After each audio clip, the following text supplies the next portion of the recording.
Fish, I got 3 guppies and 1 golden wonder killifish. I would have liked to get a little more killifish, but I only had one that was half alive. So I got this guy here, and I'm just hoping for the best. I'm setting up a little quarantine tank because I did kind of get them from a rough condition. So I'm going to be monitoring them. I don't want to disease my tank here. Okay, I set up a 10-gallon tank here for these fish in quarantine. It's so hot in my basement, I don't even need a heater. I just got a hang on the back filter that I've had for many years. Here the fish are.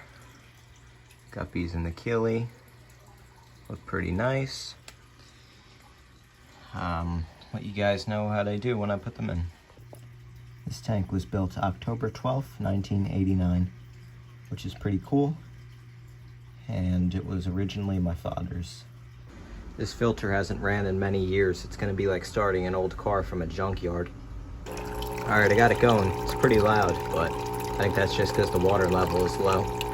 The water level is low for 2 reasons. I didn't want to take too much water out of my existing aquariums to set this up, and killifish are known to jump. Now, I did buy them from Petco. I wasn't gonna bite his killifish. He's always in the glare, but I wasn't gonna bite his killifish because he was just kind of sitting on the surface like a log. My guess is the tank had very low oxygen, but you know, classic Petco tanks look pretty rough.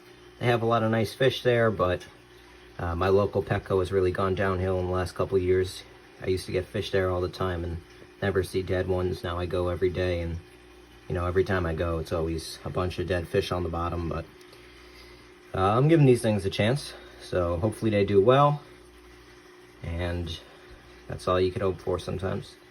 Today, Petco had the biggest, nicest German blue rams ever, but those things don't last too long. I had one, and most aquarists struggle to get 6 months out of them, so you know, I'm trying to get something that'll last a little bit longer.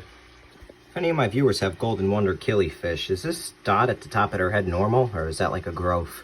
Hopefully it's normal. Alright, they've been acclimating long enough, so it's time to take the net, and I'm going to get them in their quarantine tank. Some fish like catfish are so hard to get out of the bucket, but these fish are practically swimming in. This just makes it easier. Got a big net instead of chasing them around with a tiny net.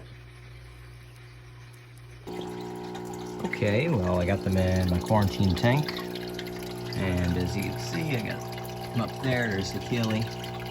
Back fin does look a little bit rough. It's hard to see, but possibly a little bit of fin rot. Doesn't seem to affect the other fins, so I'm sure having actual decent water quality will certainly help that. And I got the other guppies over here, and I'll keep you guys updated. Made sure to put a tight lid on here because killifish do jump. Okay, well, if you enjoyed that video, I'll keep you guys updated on how these fish do. And that's all for today. Have a nice day.